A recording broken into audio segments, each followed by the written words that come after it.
धर्मा प्रोज्झित कैतवोत्र परमो निर्मत्सराणां सताम् वेद्यं वास्तवमत्र वस्तु शिवदम् तापत्रयोन्मूलनम्। श्रीमद्भागवते महामुनिकृते किं वा परैरीश्वरः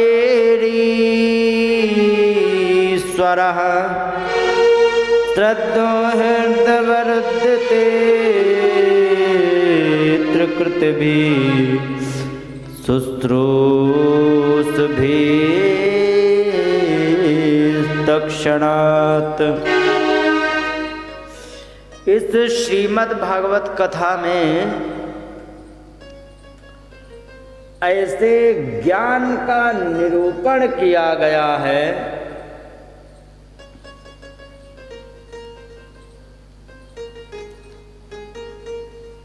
जो परमात्मा को प्राप्त करने वाले जो संत हैं उनके द्वारा जो आचरण किया जाता है,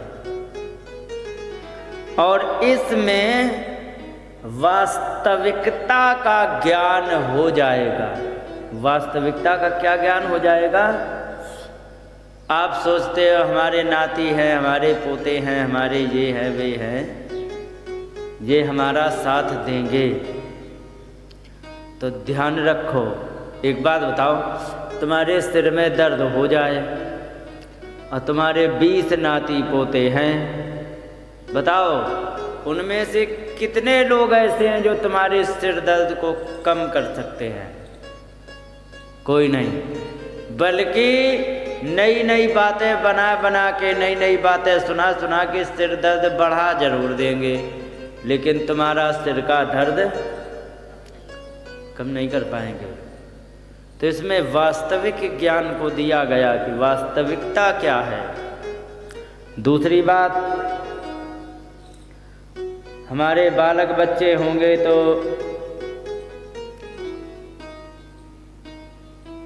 हमारा जीवन सार्थक हो जाएगा, तो इसके लिए भी बहुत से अच्छे अच्छे प्रमाण हैं।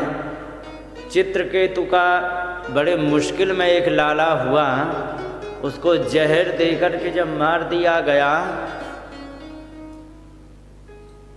तो नारद जी ने कहा कि आकर के तुम जीवित हो जाओ, माता पिता को शांत करो, इनको बड़ा सुख मिलेगा। तो जीव कह रहा कस्मिन जन्मन्यमी मह्यम मातरो पितरो भवन, ये किस जन्म के हमारे माता पिता हैं जो अपने आप को दावा ठोक रहे कि मैं तुम्हारा माता पिता हूँ। जाने कितने जन्म हुए हैं हमारे और हमारे माता पिता के, कितनी बार मैं इनका बाप बन चुका हूँ, कितनी बार ये हमारे बाप बने हैं, समझे? कितनी बार ये हमारी माता बन चुकी, कितनी बार मैं इनका बाप बन चुका हूँ। जाने कितने जन्म हुए, तो वो क्रम चलता ही आ रहा है, समझे? तो इसमें वास्तविक ज्ञान को प्रदर्शित किया गया है जो श्रीमद् भागवते महामुनि कृते, जो श्रीमद् भागवत महामुनि व्यास जी के द्वारा जो इसकी रचना की गई है। किं वा परैः ईश्वरः सत्यो हृदवृत्ते त्रिकृतिभिः शुश्रूषुभिस्तत्क्षणात्। जैसे ही आपने सोचा कि 12 बज चुका है, कथा होने वाली है, हमें आना चाहिए, तुमने कथा में जाने का विचार ही किया था, इतने में परमात्मा ने तुम्हारे हृदय में निवास कर लिया। ठीक है, ध्यान रखो माता, भगवान की कथा, भगवान के कीर्तन, भगवान के काम, भगवान के नाम में भजन में मन लगना, ये परमात्मा की असीम कृपा होने से ही होता है। नहीं तो गांव में 2000 की बस्ती होती है, मंदिर में गिनती के 4 जाते हैं। 2000 की बस्ती होती है, कथा भागवत होती रहती। 20 माताएं जो बूढ़ी बूढ़ी बेचारी जो बहू की सताई भई, वे अपनी जान बचा के मंदिर में कथा भागवत में बैठ जाती हैं। जितनी देर मन लगा उतनी देर आपस में बात करी, और जैसे ही वह बात करने से मन पूरा हो गया तो ही ऊँघने लग जाती हैं। ऊँघती कि नहीं? तो ये है स्थिति आजकल के धर्म की। और फिर कहते क्या हैं, अरे साहब हमारे घर में ये कमी है, हमारे घर में पैसा नहीं टिकता, कोई कमाने का साधन नहीं। अरे तुम पावर हाउस से लाइन डिस्कनेक्ट किए हो, तुम्हारे यहाँ से पावर आए कहाँ से? एक बात बताओ, बिजली का कनेक्शन है, तुमने लिया है तो घर में बिजली जा रही, अब एक तार तुम काट दो, सारे स्विच ऑन कर दो, बल्ब जलेगा? क्यों? क्योंकि पावर हाउस से ही तुम्हारी लाइन डिस्कनेक्ट है। यहां यही चाह रहा है व्यक्ति, पावर हाउस से डिस्कनेक्ट भी रहें और हम माला माल भी हो जाएं। ऐसा नहीं होता है। मनु जी कहते हैं कि जिसने धर्म की रक्षा की उसकी धर्म रक्षा करता है, जिसने धर्म की रक्षा नहीं की उसको अधर्म मार डालता है। क्या मार डालता है? राम न मारे काउए, ये हमारे इधर की भाषा है।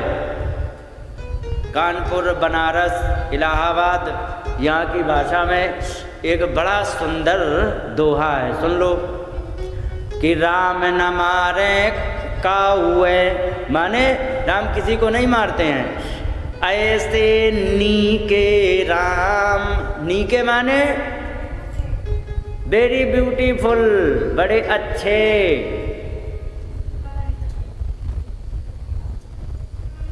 आप ही खुद मर जाएंगे, वे अपने ही आप निपट जाएंगे। कर कर खोटे काम, बुरे काम कर करके अपने आप निपट जाएंगे। कौन? जिसने बुरे कर्म किए हैं। और जो अच्छे कर्म जीवन में करता रहेगा, ठीक है। अच्छा एक बात बताओ, कछुआ धीरे धीरे चलता है कि नहीं? अच्छा कभी आपने सुना है कि कछुआ इतनी तेज चला, कछुए से एक्सीडेंट होकर के कोई मर गया हो? नहीं होता है। और घोड़ा तेज दौड़ रहा था, अचानक मुड़ा, उसी में उलझ करके कोई गिर पड़ा या कुछ भी हो गया, ये सुना जा सकता है। बैल एकदम भाग पड़ा तो उसने, भैंस एकदम भाग पड़ी तो उसने टक्कर मारा, गिर पड़ा, हो सकता है। कछुआ के उससे नहीं होता है। तो धर्म की चाल भले ही धीरे धीरे है, ठीक है, लेकिन एक्सीडेंट के चांसेज नहीं होते हैं। तो धर्म के मार्ग पर चलने वाले को अक्सर देख लो कि वो धीरे धीरे धीरे धीरे धीरे धीरे आगे बढ़ता है, लेकिन आगे बढ़ता है, ध्यान रखो। हाँ, और जो एकदम तेजी से बढ़ गया, तो तेजी से शास्त्र कहते हैं कि कभी भी धन अचानक या तेजी से कभी नहीं आता है, और यदि आया तो अच्छे मार्ग से नहीं आया है। ध्यान रखो, यदि तुमने कुछ नहीं किया है, वो अचानक धन आ गया है, तो जान लीजिए कि तुमने कुछ ना कुछ घोटाला किया है। और ईमानदारी से यदि किया है तो ऐसा भी होता है, जैसे ईमानदारी से करने में पहले उसकी तैयारी सालों से लगी होती है। जैसे कि किसी ने पढ़ाई की, अच्छा अभ्यास किया, अभ्यास करके वो जाके कमांडो बन गया, अच्छी मोटी तनख्वाह मिलेगी कि नहीं, है ना?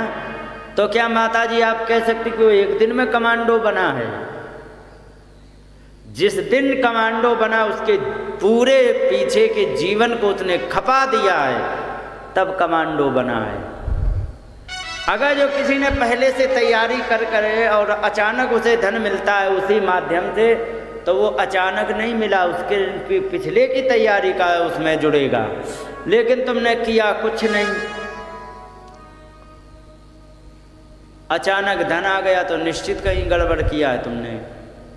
और ध्यान रखो, धन यदि धर्म के मार्ग से यदि नहीं आया है तो तुम्हें बर्बाद करके जाएगा, इसमें किसी भी प्रकार का कोई संदेह। घोटाले करने वाले जाने कितने करते रहे, और जिस दिन रेड पड़ी धर लिए गए तो सारा धन गया, खुद जेल में गए कि नहीं। तो हराम का जो धन होता है ना, तो वो वैसे ही मार्ग से निकल जाएगा जैसे मार्ग से आया है। इसलिए धर्म पर चलने वाले की गति भले ही धीरे धीरे हो, ठीक है, लेकिन ध्यान रखो उसमें एक्सीडेंट के चांस कभी नहीं होंगे, समझे। धीरे धीरे की अब टाटा इतने बड़े हैं, पूरे विश्व में उनका व्यापार चल रहा, तो एक ही दिन में टाटा थोड़े बन गए थे। पहले उन्होंने मजदूरी की, फिर धीरे धीरे एक प्लांट लगाया, फिर दूसरा लगाया, फिर करते करते विश्व के कई एक देशों में उनकी फैक्ट्रियां लगी। तो एक दिन में नहीं होता है। शास्त्र कहते हैं कि 5 चीज़ें आप कभी भी जल्दी जल्दी नहीं कर सकते हैं, और यदि तुमने जल्दी जल्दी किया तो तुम ये जान लीजिए कि तुमने जो भी किया है उसकी गारंटी कुछ नहीं। क्या क्या, कई स्तनई कंथा, कंथा वो जानती है, जैसे पुरानी साड़ी हो गए उनको लंबी लंबी करके सिल करके एक बिछाने वाली बनाते हैं, क्या कहते हैं उसको? नहीं, लेटने के लिए दरी नहीं, एक सीधी सीधी, हाँ गुदड़ी, हाँ बनाते कि नहीं, तो उसको संस्कृत में कंथा बोलते हैं। अगर जो ये बनाने में तुमने ज़्यादा हड़बड़ी कर दी ना, तो अगर जो एक कोई साड़ी पलट गई तो वहीं पर वो चुभने लग लगती कि नहीं। तो ये कभी भी जल्दी जल्दी नहीं बनानी चाहिए। सनई कंथा, सनई पंथा, मार्ग धीरे धीरे चलना चाहिए। एक बात बताओ, अगर जो पैदल धीरे धीरे आप जा रहे हो तो आप यहाँ से चीप लाटा आराम से पहुँच जाएंगे, भले ही आधा घंटा लगे 1 घंटा लगे, पहुँच जाएंगे कि नहीं। और दौड़ के जाना चाहो तो गांव पार कर पाओगे? नहीं कर पाएंगे ना। तो मार्ग भी धीरे धीरे चलते रहो, जिंदगी भर चलते रहोगे तो भी नहीं थकोगे और अपने डेस्टिनेशन तक पहुँच जाओगे।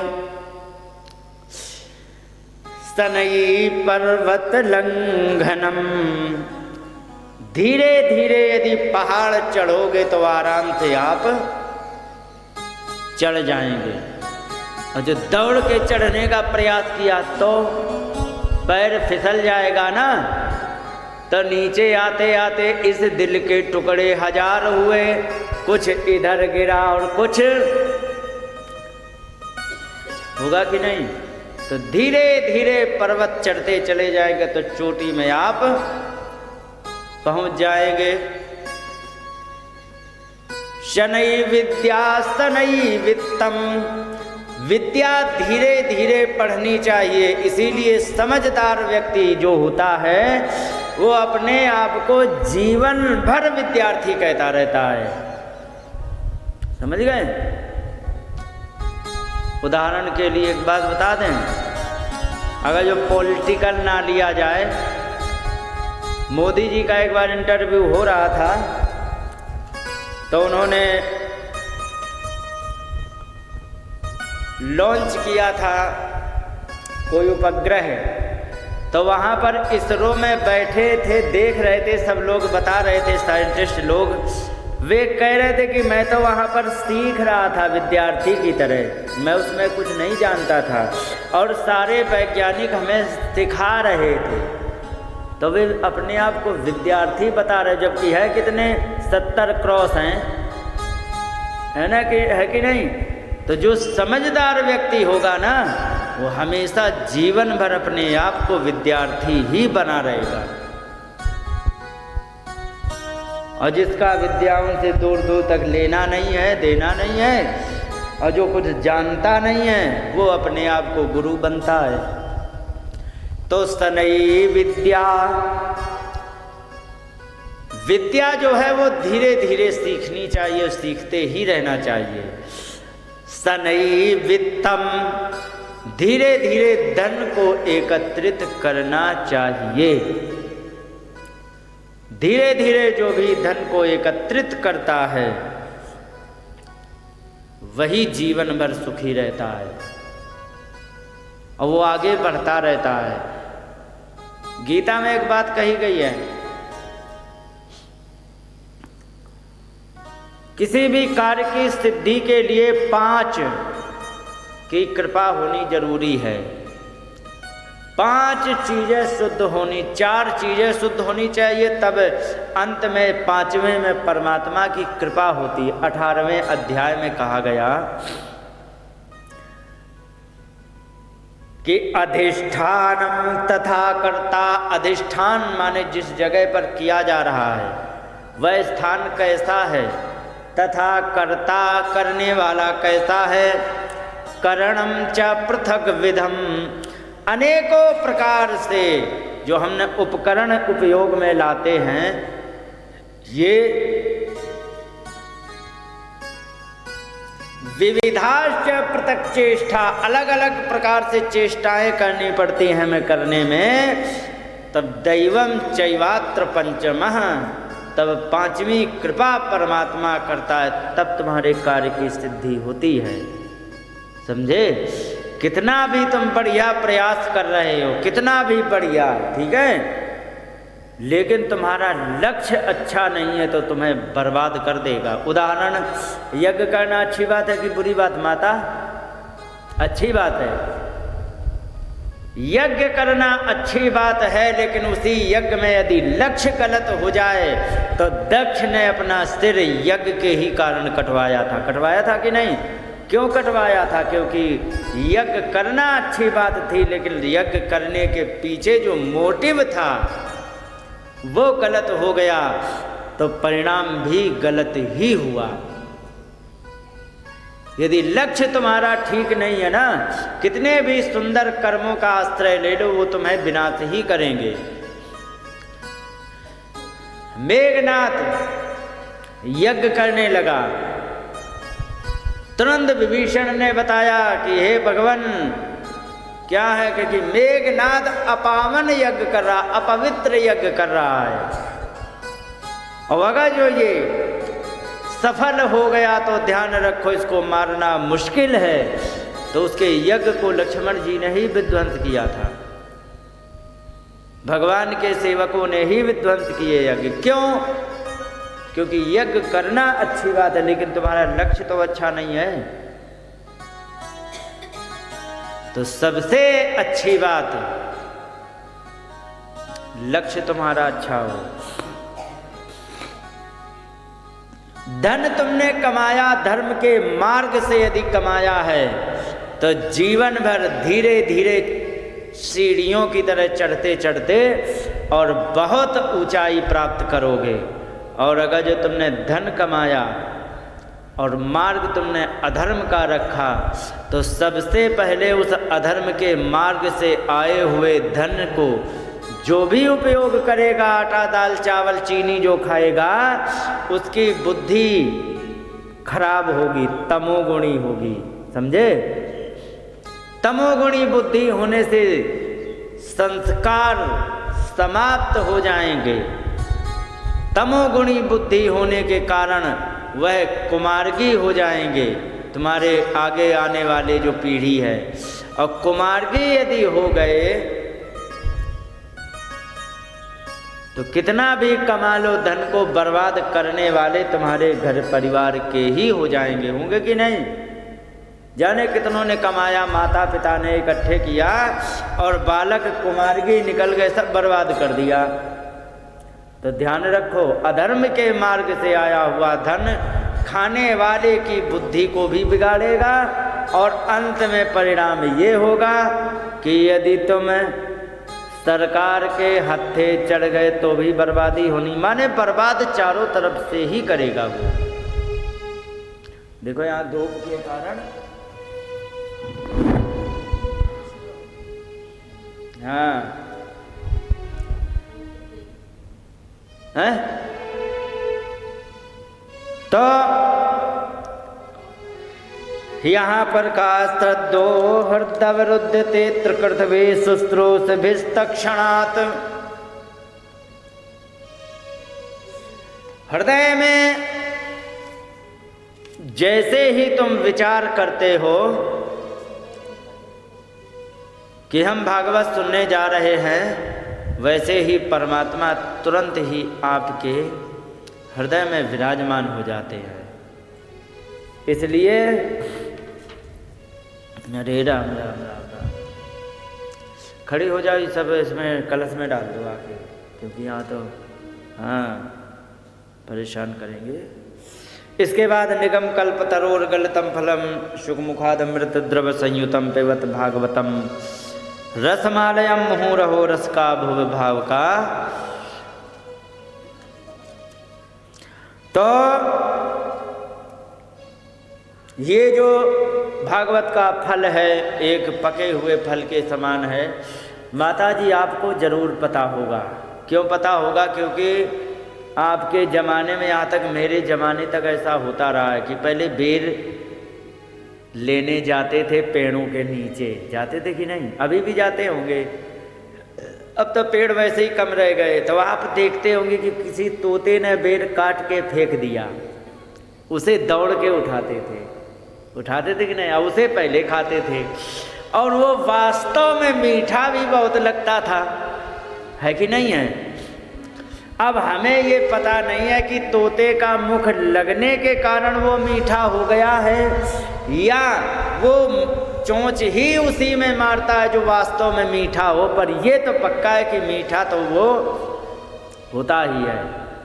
तो ये श्रीमद् भागवत कथा में सुखदेव जी ने चोंच लगा दी है, ये मीठा तो है ही, इसमें कोई संदेह नहीं है। क्योंकि शुक मुखात, सुखदेव की जी से मुख से निकला हुआ जो अमृत द्रव संयुतम, अमृत द्रव से युक्त है,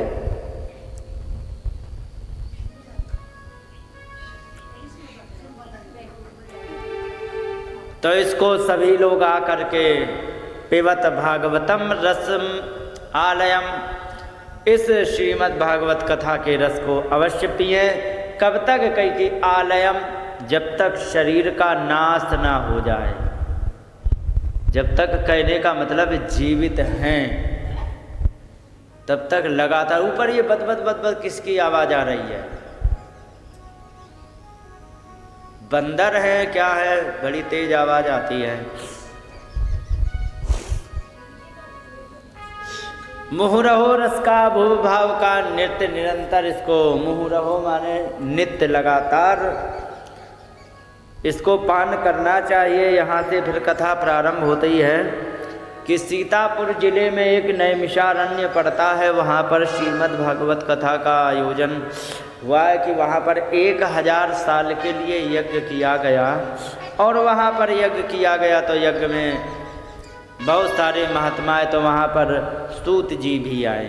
सूत जी से जाकर के शौनक आदि ऋषि थे, ये सारे इकट्ठे होकर के कहने लगे, महाराज कि त्वया खलु पुराणानि सेतिहासानि चानघ आख्यातान्यधीतानि धर्मशास्त्राणि यान्युत। आपने बहुत से इतिहास, पुराण, ये सब बहुत अच्छी तरह से अधीतानि माने पढ़े हैं, और धर्मशास्त्राणि, धर्म के शास्त्र भी आपने पढ़े हैं। तो आप हमें उनसे कुछ हमारे प्रश्न हैं जीवन के, उनके तुम प्रश्नों का उत्तर उन्हीं शास्त्रों के माध्यम से आप मुझे दें। तो कह बताओ क्या है। पहला प्रश्न किया कि कल्याण करने का परम साधन क्या है। तत्रांशायुष्मन् भवता यद विनिश्चितम् पुंसाम एकांततः श्रेयान् तन्नः संचितुम् अर्हसि। जीव का सबसे परम कल्याण करने वाला साधन क्या है, आप मुझे ये बताओ।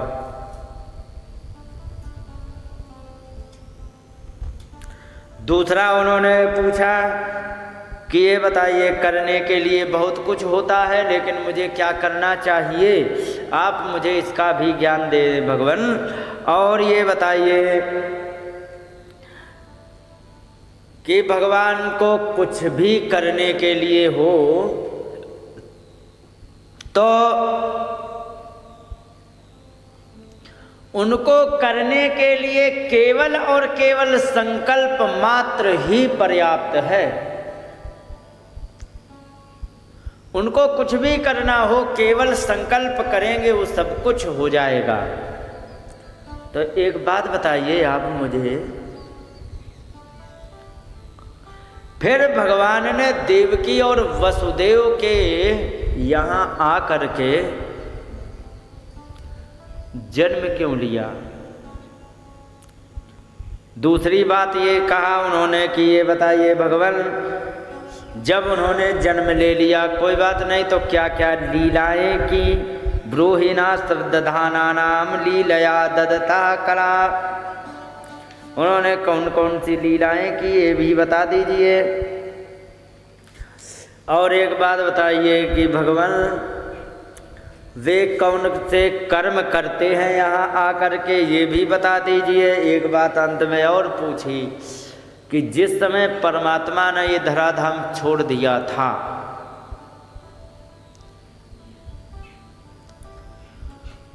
इसके बाद कलयुग यहाँ पर आ गया था, और जब ये कलयुग यहाँ आ गया था तो अधर्म का शासन पूरे विश्व में हो गया था। तो ये बताइए फिर धर्म किसके आश्रित रहा, ये तो बताओ।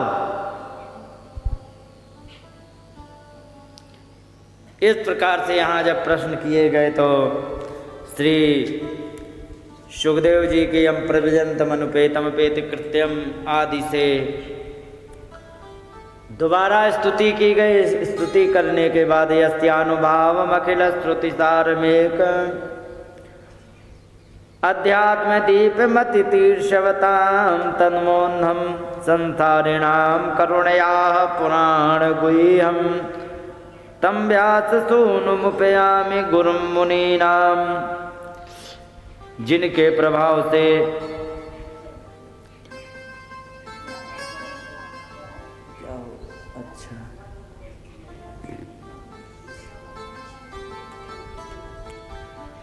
ये जो आपने एक शास्त्र का दीपक जलाया है, श्रीमद् भागवत कथा का जो अध्यात्म दीप है,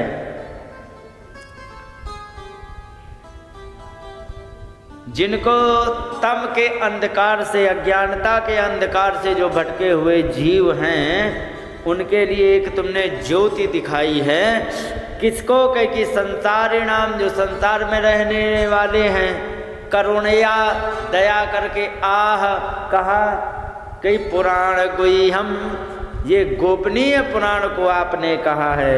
ऐसे व्यास सून सुखदेव जी को गुरु के रूप में मैं प्रणाम करता हूँ। नारायणं नमस्कृत्य नरं चैव नरोत्तमं देवीं सरस्वतीं व्यासं तपो ततो जय मुदीरयेत। नारायण को नमस्कार किया, सरस्वती माता को नमस्कार किया, और अंत में काम मुनयः साधु पृष्ठो हम भवद्भिर्लोक मंगलायत कृत कृष्ण संपन्नो ये नात्मा संप्रसादिते। हे मुनियो, आपने बड़ी ही सुंदर बात कही है। एक ये बड़ी चिल्लाती है चिड़िया, ये कौन है, इसकी क्या बीमारी है। तो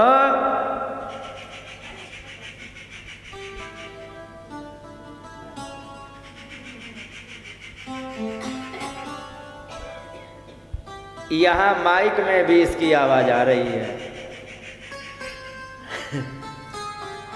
तो कहने का मतलब आपने बड़ा ही सुंदर प्रश्न किया है। क्यों किया है? क्योंकि ऐसा प्रश्न बड़ा ही सुंदर होता है जिससे परमात्मा का नाम निकले, और इससे ये न मैंने इन प्रश्नों से आत्मा संप्रसिद्धति, आत्मा ही बड़ी ही सुंदर प्रसन्न हो जाती है। और आपने कहा कि सबसे पहला प्रश्न ये किया कि ये बताइए कि ऐसा क्या किया जाए, पर कल्याण का सबसे परम साधन क्या है। यहाँ बता रहे हैं, सवै पुंसाम परो धर्मो यतो भक्ति रधोक्षजे। यह सबसे बड़ा कल्याण का साधन है कि अहे तो क्या प्रतिहता ययात्मा संप्रसिद्धते। परमात्मा से प्रेम करना चाहिए। अरे से भगा दे, क्या फायदा है, ये आ गई और सिर पे बैठ गई।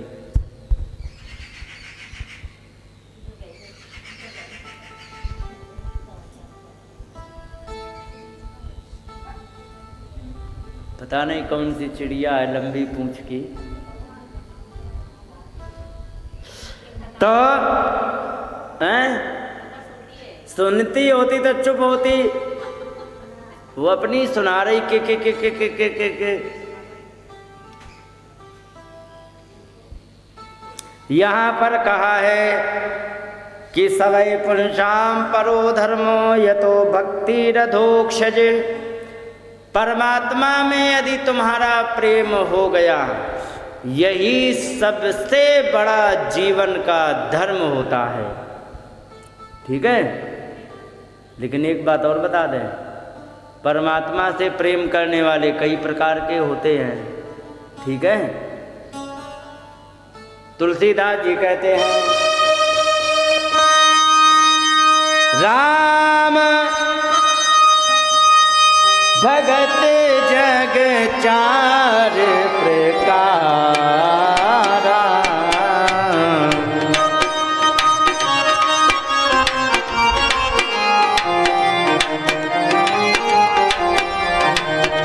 राम भगत जग चार प्रकार, चारहु सुकृत अनग उदारा।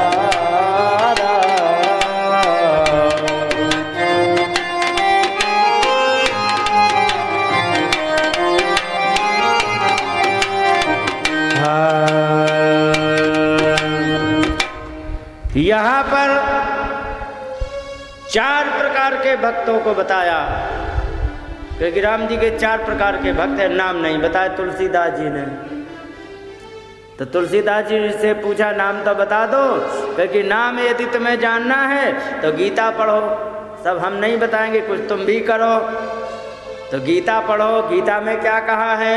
आर्तो जिज्ञासुरर्थार्थी ज्ञानी च भरतर्षभ। हे भरत ऋषभ अर्जुन, चार प्रकार के भक्त होते हैं। आर्त माने वो जो बहुत ज़्यादा दुखी हो जाए, चारों तरफ से रास्ता बंद हो जाए, अब करें तो क्या करें, हमें कोई मार्ग नहीं दिखता, तब भगवान की शरण में जाते, हे प्रभु हमारी रक्षा करो, कहते कि नहीं। हाँ, एक वो होता है आर्त माने दुखी होके भगवान को पुकारता, जैसे कि गजराज ने पुकारा था। एक जिज्ञासु, परमात्मा कैसा होता है, क्या करते हैं, भगवान की कथाओं में मस्त रहते, उन्हीं की लीलाओं को जानते रहते हैं, वो होता है जिज्ञासु, जानने वाला। एक अर्थार्थी। अर्थार्थी क्या होता है? रोज घर में चमन्नी की अगरबत्ती जलाते, कहते हे प्रभु हमारे लाला का प्रमोशन हो जाए, 50,000 से उसकी आमदनी 1 लाख रुपए महीने होने लग जाए, कहते कि नहीं। वे होते हैं अर्थार्थी भक्त, और एक होते हैं ज्ञानी। ज्ञानी कौन होते हैं? जिसे पता होता है कि संसार की वास्तविकता क्या है, अंत में छोड़ के चला जाना है, इसलिए कोई भी ऐसा कर्म ना हो कि हमारे जाने के बाद लोग हमें गाली दें। एक बात बताओ, रिश्तेदारी में आए हैं एक दिन के लिए, तो क्या कोई ऐसा कर्म करेगा कि हमारे जाने के बाद फिर कोई हमें गाली दे? कोई नहीं करना चाहता है। क्यों? क्योंकि उसे पता होता है कि हम आज हैं, कल अपने घर चले जाएंगे, और ऐसा कर्म यदि कुछ गड़बड़ हो गया तो हमें बाद में गाली देंगे तो क्या फायदा। ऐसे प्रत्येक व्यक्ति यहाँ आया है तो पता है कि इस संसार में भले ही 100 साल बाद यहाँ से जाना है, तो ऐसा कर्म करके न जाएं जो कि हमें हमारे जाने के बाद मुझे कोई गाली दे। समझ गए?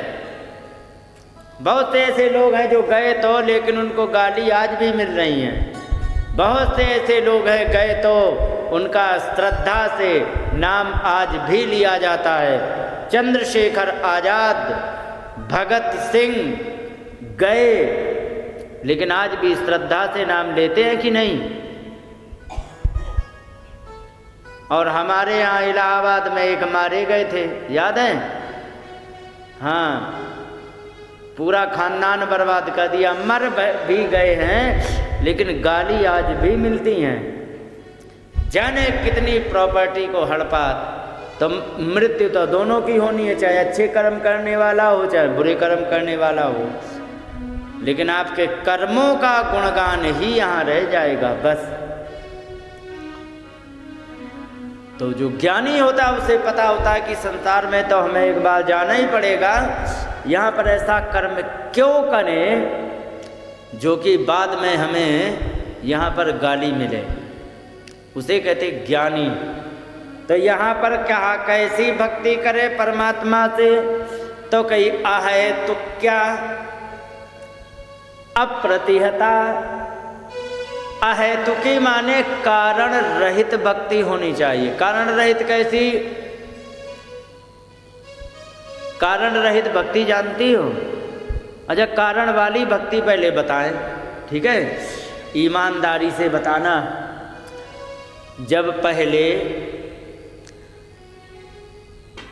अपने लिए कोई बनारसी साड़ी या बढ़िया था कोई सूट चाहिए होता था, या कान की झुमकी चाहिए होती थी, तो पति देव की सेवा कितनी बढ़िया करते थे, याद है? हाँ, बिना मांगे सवेरे 6 बजे चाय आ गई, ठंड है तो बढ़िया पानी गर्म हो गया, लो तौलिया आ गई, जैसे ही नहाए तुरंत कपड़े धो डाले, होता था कि नहीं? और जैसे ही उन्होंने झुमकी ला के दे दी, वे 40 बार मांगते तब 8 बजे चाय मिलती, फिर होता है कि नहीं? एक ये भी सेवा है। तो ये जो कारण की जो सेवा होती है ना, तो कारण की सेवा परमात्मा को नहीं करनी है, परमात्मा के लिए नहीं करनी है।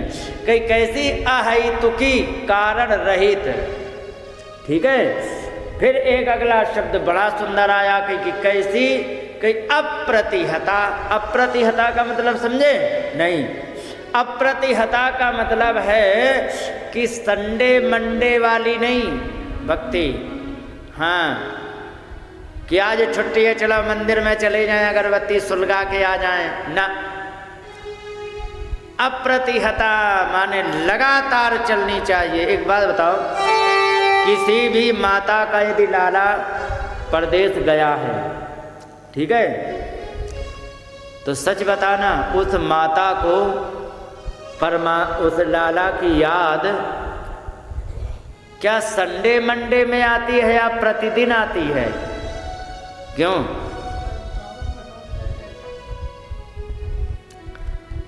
वो प्रतिदिन लगातार आती है। तो ऐसे भक्ति करनी है अप्रतिहता और अहेतुकी, कारण रहित और अखंडित भक्ति करनी है। ये न आत्मा संप्रसीदति, जिससे तुम्हारी आत्मा बहुत प्रसन्न हो जाएगी।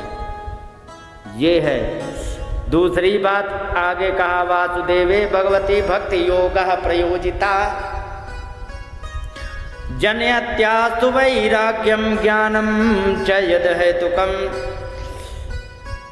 वासुदेव परमात्मा में भक्ति योग को लगा करके जो भक्ति करता है तो उसके हृदय में जनयति आशु वैराग्यम, आशु माने शीघ्रता से उसे वैराग्य हो जाता है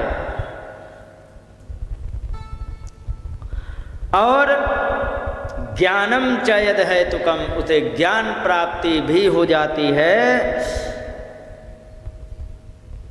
तो यहां पूछ दिया, एक बात बताओ,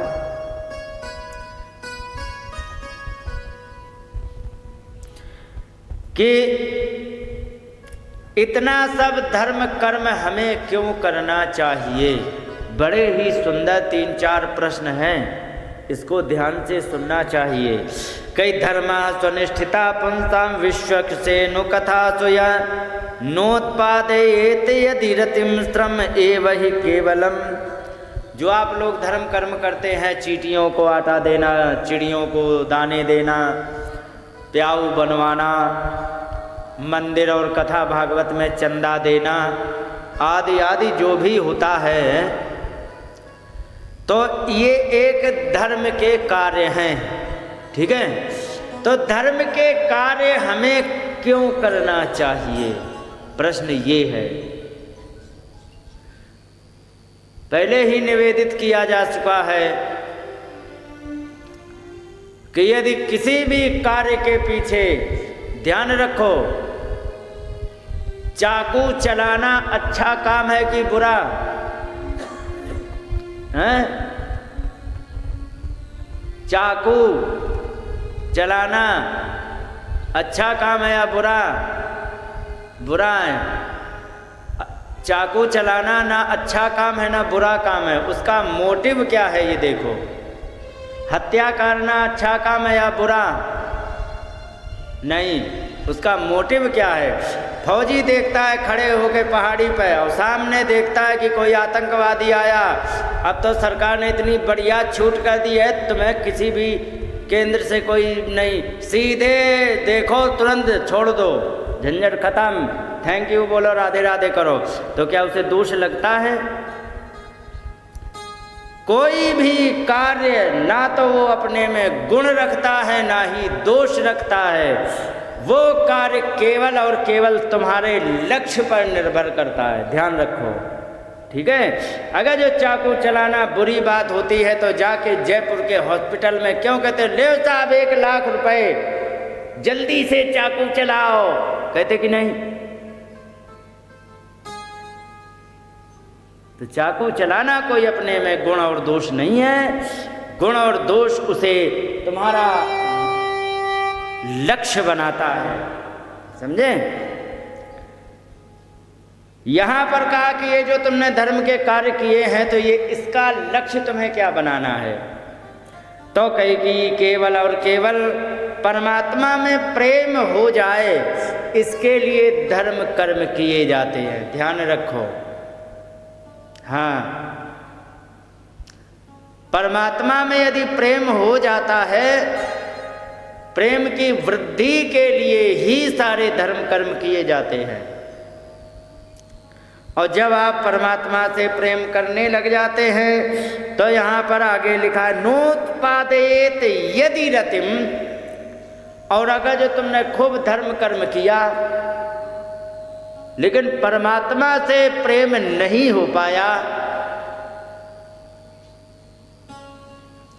तो तुम्हारा श्रम एव ही केवलम,